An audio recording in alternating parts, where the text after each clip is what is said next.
Good evening, my friends. My name is Melissa from Melissa's Struggling Walk with Jesus. I'm here to share the Voice of the Martyrs Extreme Devotion with you, and we are on day 90. The Bible verse is Philippians chapter 2, verses 1 and 2. Is there any encouragement from belonging to Christ?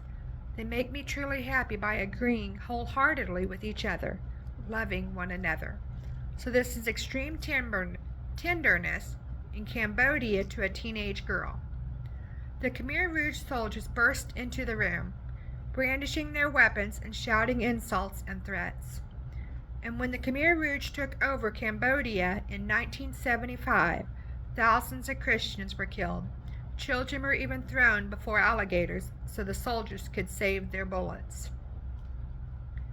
None of the members of the small congregation moved.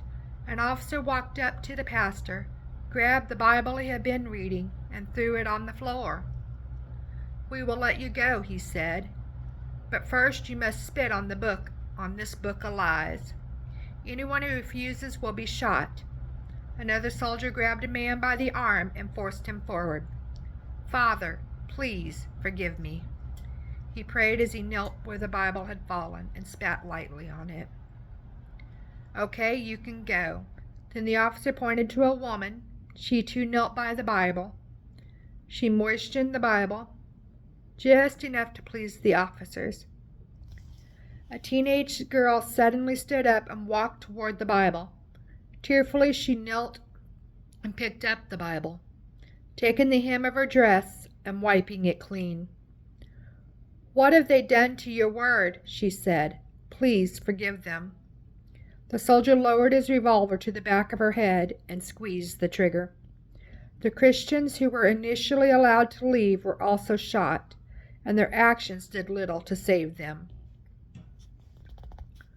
One act of loving resolve can inspire a congregation more than any number of betrayals. The teenager in this story prompts a vision of what it means to be united in Christ. Instead of rebuking her weaker brothers and sisters, she merely led by example in her loving treatment of the Bible. Imagine if everyone in that church had agreed wholeheartedly with one another. What a strong witness for Christ. Whenever we act together, we are stronger. Love and compassion, combined with a strong example, will lead those who are weak to join together in greater commitment. If you are frustrated with others who struggle in their commitment, remember God calls you to unite with those who are weaker and help them along.